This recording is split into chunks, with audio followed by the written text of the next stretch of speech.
સરપંચ સંમેલનનું આયોજન કરવામાં આવ્યું હતું ત્યારે નરેન્દ્ર મોદીના જન્મદિવસની ઉજવણીના ભાગરૂપે આ કાર્યક્રમનું ખાસ આયોજન કરવામાં આવ્યું છે। આ કાર્યક્રમમાં કચ્છ મોરબીના સાંસદ વિનોદ ચાવડા દ્વારા પણ વિદેશી વસ્તુઓને જાકારો આપી સ્વદેશી વસ્તુઓને અપનાવવાની હાકલ કરાઈ।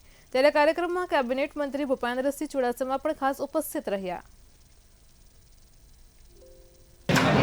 દેશના વડાપ્રધાન શ્રી નરેન્દ્ર મોદી સાહેબના જન્મદિવસ અંતર્ગત જે એમણે વોકલ ફોર લોકલ અને સ્વદેશી અભિયાનનું જે આહવાન કર્યું છે, જેના અંતર્ગત અલગ અલગ કાર્યક્રમો થઈ રહ્યા છે, જેના ભાગરૂપે આજે મારું ગામ સ્વદેશી ગામ કચ્છના વિવિધ સરપંચોને બોલાવી કરીને અહીંયા ભવ્ય સંમેલન કરવામાં આવ્યું હતું। સૂચનાથી આજે જિલ્લાના તમામ સરપંચો અહીં એક સાથે ભેગા થયા છીએ અને આવનારા દિવસોમાં કોઈ પણ તહેવાર હોય કે આપણે સરળતાથી જે રીતે આપણે જીવનમાં જરૂરતી વસ્તુઓ લેતા હોઈએ એ સ્વદેશી વસ્તુને લઈએ અને વિદેશી વસ્તુઓનો બહિષ્કાર કરીએ, એવી રીતે અમે આ વસ્તુ આપના માધ્યમ દ્વારા પણ લોકો સુધી પહોંચાડવા માગીએ છીએ। અને અમે પણ બધા સરપંચો એક આજે શપથ લઈએ છીએ કે દરેક પોતાના ગામમાં સ્વદેશી વસ્તુનો ઉપયોગ કરશું અને લોકોને આ બાબતે પ્રેરિત કરશું।